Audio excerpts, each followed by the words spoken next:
Hello everybody, it's Wyvern here with another bit of Total War or 2 quick match gameplay. I do want to apologize, didn't manage to get a video up yesterday. Like I said previously, due to work over the weekends, it's just a bit difficult sometimes to get games casted and get good gameplay footage to use.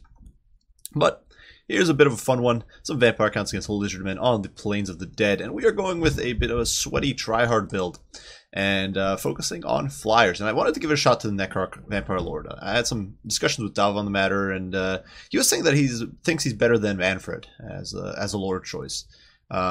Because basically, one of the cool things about him is that you've got Arcane Conduit, Wild Heart, as well as Life Leeching. So you've got 3 different sources of Winds of Magic, none of which require you to get into close quarters and put your Lord at risk. The way Manfred has to sort of get into the fight to make use of his Sword of Unholy Power. Which, thinking about it, that sounds pretty cool, and I figured, you know what, why not give it a shot? Let's see how this works out. So we got the Necrarch Lord here mounted on a dragon. Of course, this gives him some good ability to fight against heavily armored monsters and disrupt infantry, that sort of stuff. He does have Spirit Leech, Raise Dead, as well as Invocation of Neck. We also do have Arcane Conduit, as well as Dark Protection, which is a nice little self buff. Will help you sort of stay alive a little longer if needed. But obviously the main thing is this guy's a crazy caster. Alongside him, we do have 2 Terrorgeists up in the sky, giving us that nasty aerial goon squad. And that is basically half of our army wrapped up in the area there. For the rest of the build, well, we do have a whole bunch of zombies, 2 skeleton spears, and then the Sternsmen here in the center, all around the Claw of Nagash. And the cool thing about the Claw of Nagash here is that if your opponent brings an infantry-heavy build, if they bring Temple Guard, if they bring Sarge Warriors, that sort of stuff, you can kind of get in, and at least the Sternsmen will hold out for almost forever. And the Claw of Nagash can be in there, melting away their HP and destroying them. Of course, the big risk is Chameleon Skinks, Skink Skirmishers, Skink Chiefs, that sort of stuff harassing you into oblivion. So we do bring 2 units of Black Knights in there. And of course, we do have our Flying Goon Squad to help counteract that sort of play. Now, for my opponent, he did decide to go with an infantry-centric build. He does have Mazdamundi here on the toilet seat. Not necessarily a bad idea. I often find myself bringing Mazdamundi on his toilet seat as well. He does have the Sunburst Standard for that extra melee defense. He also does have the Rolling Skies, which can actually have an impact on my flyers. He does have quite the spell selection: Arcane and Forging, Apotheosis, Commander Cast, and Dora. He actually has everything: Curse of the Midnight Wind, Harmonic Convergence, and Net. First, I would not recommend bringing all your spells. I say this often. Always pick and choose whichever ones you think are most important. Usually there's at least 1 spell, and probably more, that you are not going to make use out of. He also does have Ruination of Cities, Banishment, as well as Shield of the Old Ones, which is all pretty solid. Obviously, could nuke my mobs of troops, though fortunately we're not that mob heavy with this comp.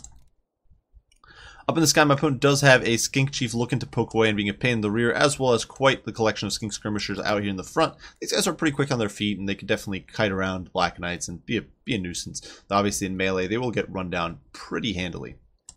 For his front line, my opponent simply has a whole bunch of Sarge Warriors, shields. These guys will dumpster my infantry. It's not even a contest. Some Sarge Spears on the flanks to provide some anti-large, and then Temple Guard here in the back. So Temple Guard, nice little anchor unit. Personally, I think that my opponent should have stacked him on with these Croc scores, because that gives you a very nice sort of kill mob, and it's very, very potent.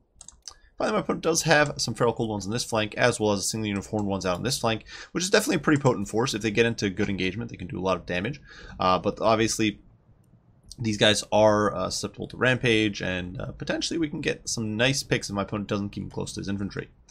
Otherwise, that is basically it for the build. Definitely pretty potent stuff. Personally, I like to bring more Croc scores and sort of more of a boxy, kind of scumbaggy, but boxy defensive build with the Lizards, but definitely this sort of build can be a nuisance. And as you can see, we are going to try to push out with the Black Knights, looking to zone away these skirmishers, and my opponent very astutely just pulls back and doesn't let me get much done there, which, you know, that's a smart idea. You don't want to let your opponent get free damage in there with his Necrarch or Terrorgeist or anything like that.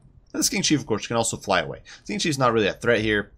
He's a pain in the rear. Going to be very difficult for me to shut down, because I don't really have the units to catch him. Terrorgeists only have 90 speed, same with the Necrarch Lord. The Skink Chief obviously only has the same speed, 90, but 1, he's got poison, so he can slow me down, make it impossible for me to catch him, and 2, and this is perhaps more annoying, is the fact that in aerial attack animations, my opponent, if he's moving away from me and I'm trying to catch him, then as the animation takes place, my opponent's unit will simply keep moving away, and the attack won't hit. So, fun fact of the day, air on air in this game can kind of suck if you're forced to try and chase a unit.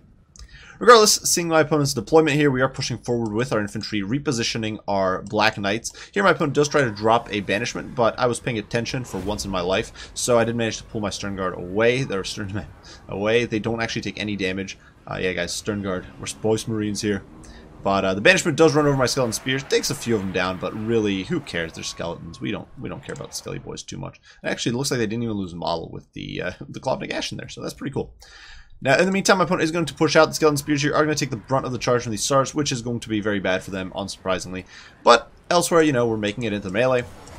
And here in the back is where things are going south for my opponent. We drop in on the Horned Ones. My opponent did drop a net on top of my Necrarch Lord, I do believe, or actually maybe on the Terrorgeists, but it's just not enough. We did nuke these Horned Ones. We immediately summoned some zombies on top of ourselves, blocking out these spears, and now the Horned Ones are getting torn to shreds. You can see they're now down to 21 models, less than about 40% HP at this point, and they're getting taken to Pound Town. It's really not where they want to be in life, and they're basically having no impact on my troops here, which is just crazy. With those summons, we're able to tear these Horned Ones to shreds. My opponent has lost a huge chunk of this unit. And so, literally, for like 3 ones of magic, we've annihilated an incredibly valuable unit. So, huge value there. In the meantime, the Black Knights are going to get a charge here to bog these troops down. And over here, these zombies are zoning out these Temple Guard, buying me time and allowing my big boys to extricate themselves out of this fight.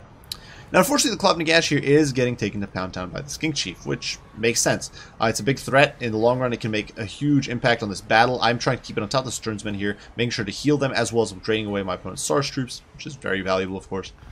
And elsewhere, things obviously not going great. Some zombies getting bogged down, doing very little. Here they were trying to pursue and zone out these Sar Spears. Fortunately, though, these Black Knights are going to get on top of the Skinks and start tearing them apart, which is nice. Obviously, Skink Skirmishers not the most capable melee combatants. Black Knights, though, being debuffed here with the poison, so definitely not the best themselves. And definitely some rough stuff. Over here in the meantime, we're going to dive in on poor Lord Mazdamundi, who is isolated away from his troops because my opponent committed all of his infantry over here looking to bog down my flying squad.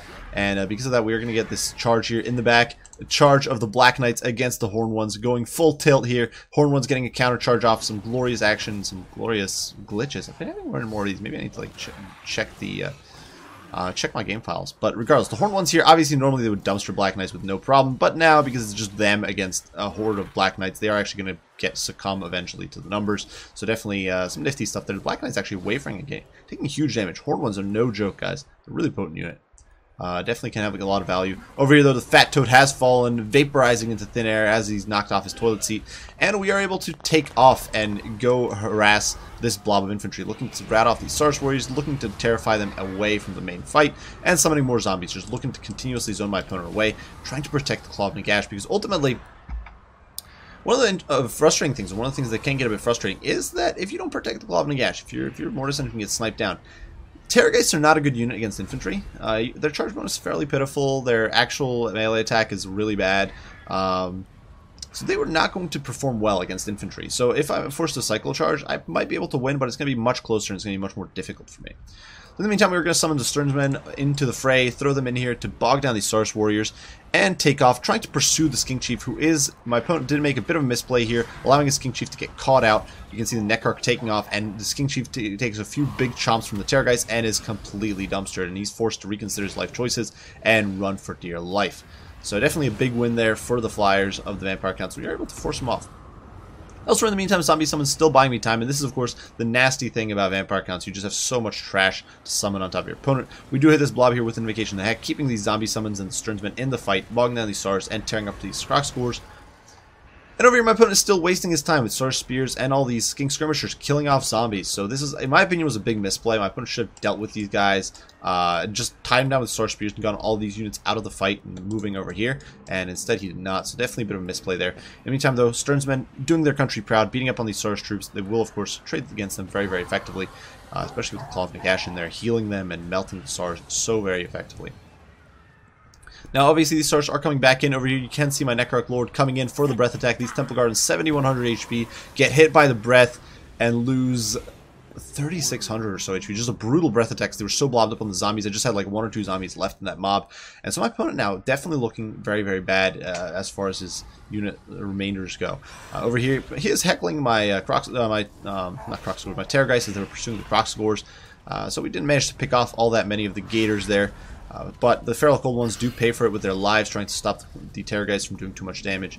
And as the Spears come in, we are simply going to leave. And this is, of course, just brutal. The big mobs, of course, are just such a nasty force. Over here, the Black Knights do run down these Source Warriors. They're now going to disengage, run around my opponent's flank, and go after these Source Warriors, looking to play clean up in aisle 9 here. These Source Warriors being slowed by the Chilling Aura on the Mortis Engine, of course, the Claw of Nagash. This is usually used pretty defensively because your opponent can't catch you with the Chilling Aura, but honestly, it's also a great tool right now when I'm trying to catch my opponent, prevent him from escaping, and just run his troops down. So you can see over here, we're going to dive in with my Necrarch Lord, do some damage to those little skinks, and in the meantime, the Black Knights are going to skirt around and go to chase down these Saurus. And this is, given that the unit at this point is just so badly mauled, it's definitely a nice little investment there. Just using them up as best as we can. Our summon, of course, does give them a little bit of a heal, though nothing too crazy.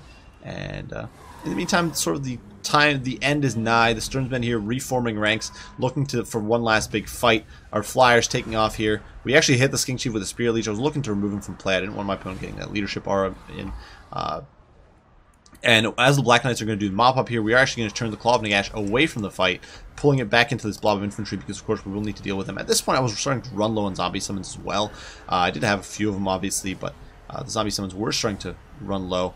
But fortunately for me, my opponent's army is going to suffer army losses. He really didn't have much left. We actually had almost all of our breath attacks left on our units, so that would have been brutal for him to deal with. And it's going to be GG for the vampire counts. So this is a sort of, if you're looking to be a filthy tryhard, I think, and I say this with absolute sincerity, this is a pretty viable build. Now in tourney play, this is not as viable. Because in tourney play, you can't bring, I do believe the limitation is you can only bring 2 units with breath attacks. So you could only do like 1 Terrorgeist and a Necrarch. Still a very potent squad. You could replace the Terrorgeist with like a unit of bats and some Blood Knights, and basically have the same almost force on the field. Definitely still a very potent fighting force. Or a Vargulf, honestly, could be decent. It doesn't have a breath attack. It's a single model entity. It's still very potent. It's still very disgusting. I'm not entirely sure how it ends up, but I do believe the Claw of Nagash does not actually count as a single model last I checked. So it's one of those things that you can really abuse the hell out of.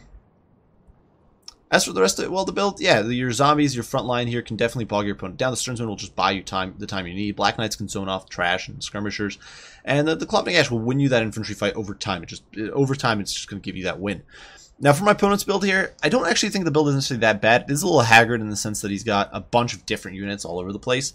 Personally, I like to sort of narrow things down a bit, just have a few different unit types, but that's just the way I play. I don't actually think the build was bad. I think my opponent just spread out a bit too much.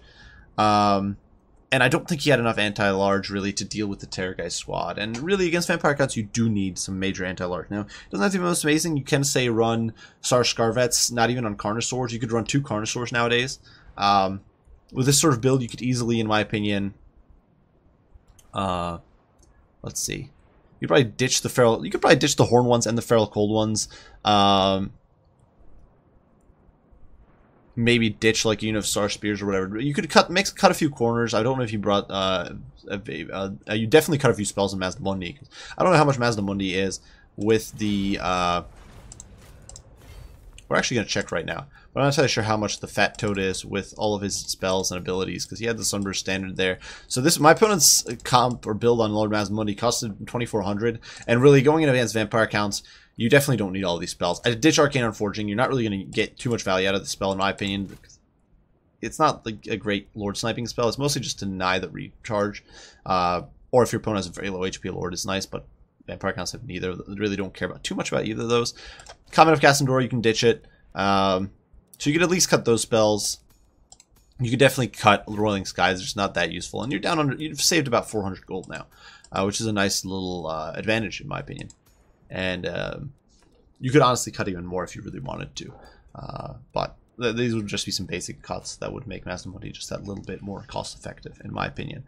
Alternately, you could go with a Mage of High Magic, and then you can just take Aura of Quetzal and ditch almost everything here. Arcane Forging, ditch Soul Quench. You can keep like this sort of lineup of abilities, basically. And you'd have a heal, you'd have Hand of Glory, you have Tempest, all great abilities against the vampire counts, and it's much cheaper. So those are my 2 cents there. I really do think my opponent's build was not that bad in general. I just think the bring all spells and not having quite that much big anti-large really hurt him. But regardless, well played. I do hope you guys enjoyed the video. I hope you found it entertaining and fun. If you did, be sure to leave a like, subscribe, and share. If you have any comments, any criticism, any questions, don't hesitate to post them down below, and I will do my very best to respond as soon as I can. I do thank you all for watching, and I'll see you all in the next one. Bye for now.